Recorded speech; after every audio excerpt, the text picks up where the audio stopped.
Дүкөндө бардыгы 450 кг алма жана апельсин бар. Сатуучу алманын жарымын жана апельсиндин 90 кг сатып жибергенден кийин барабар килограммда алма жана апельсин калды. Канча килограмм алма жана канча килограмм апельсин болгон?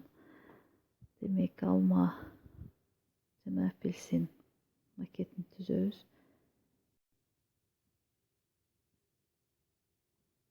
Кандайдыр бир алманын бөлүгү, ошондой эле апельсиндин бөлүгү.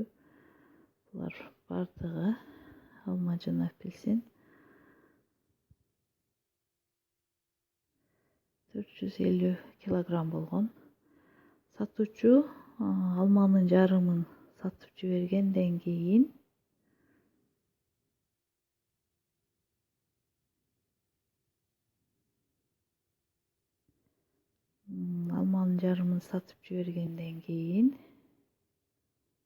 жана апельсиндин 90 килограммын сатып жибергенден кийин аларда барабар алма жана апельсин калды. Демек,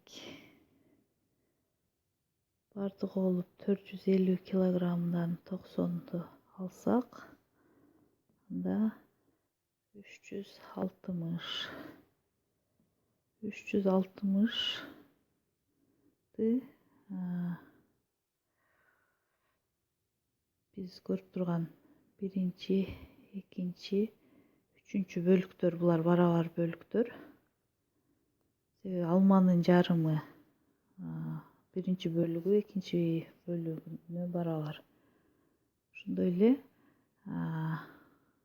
алманын жарымын жана апельсин 90 килограмм саткандан кийин апельсин менен алма барабар калган. Ошондуктан биринчи, экинчи, үчүнчү бөлүктөр булар барабар бөлүктөр.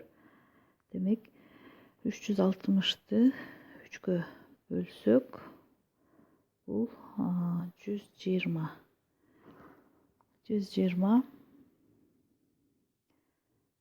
Демек, биринчи, экинчи, үчүнчү бөлүгүбүз бул 120 бөлүктөр.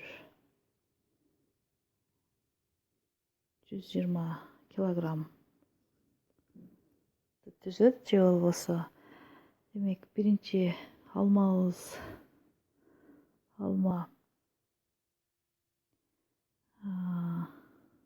120 кошулган 120 же 120 көбөйтүлгөн 2 десек болот, 2 бөлүк.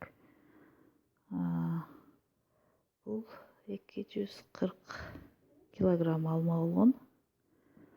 Жана ошондой эле апельсин 120 кошулган 90. Же болбосо бул 210 килограмм болгон. Демек, жообубуз апельсин, алма 440, ал эми апельсин 210. Текшерип койсок болот, же болбосо. Демек, 120 көбөйтүлгөн 3, бул биринчи, экинчи, үчүнчү бөлүгүбүз жана кошулган 90, 320 кошулган 90, бул 450. Демек, маселебиздин шартындагы 450 килограмм келип чыкты. Же болбосо 440 менен 210ду кошсок 450